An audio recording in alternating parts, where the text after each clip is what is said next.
और मुल्तान का रुख करेंगे, जहां पर यौम आशूर पर फूलों की कीमत में होशरुबा इजाफा हो चुका है। दूर दराज के दौरान फूल 300 रुपये फ़ी किलो महंगे हो गए हैं और फूलों की कीमत 400 रुपये किलो की बुलंद तरीन सतह पर पहुँच गई है। इस हवाले से मज़ीद तफसीलात जानते हैं, हमारे नुमाइंदे मौजूद हैं जावेद इकबाल अंबर। जी जावेद, बताइएगा क्या सूरत हाल है?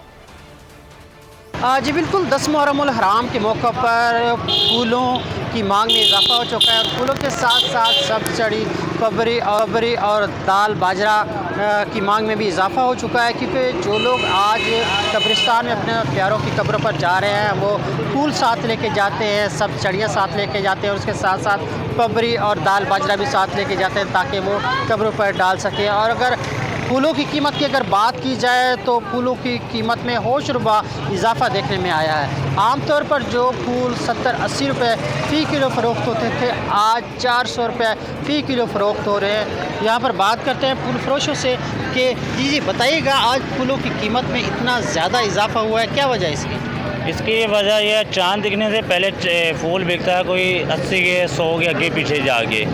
जैसे चाँद दिखता है उस तरह 420, 30, 40 रुपये 450 के आगे पीछे बिकता है फूल। सही है, और इसी की वजह से ये 10 दिनों के अंदर कमाई करते हैं फूल वाले पीछे व्यापारी।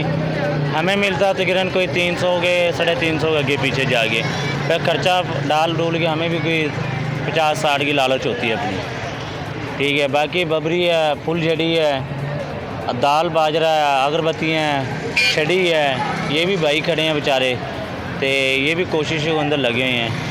इनको चाहिए जो उनसे 10 मुहर्रमों पर आगे रेट बताते हैं, ये ना करा करें। जी बहुत शुक्रिया। यहाँ पर फूल फरोश और सब चड़ियाँ फ़रोख्त करने वाले अफराद जो है वो यहाँ पर मौजूद है। उनका ये कहना है कि आम तौर पर फूल सस्ते होते हैं, चड़ियाँ और दाल बाजरा की कीमत भी कम होती है, लेकिन आज इनकी कीमत में इजाफा देखने में आ रहा है। 10 मुहर्रम अल हराम के मौके पर फूल कीमत में 300 रुपये। इकबाल अंबर अपडेट कर रहे थे।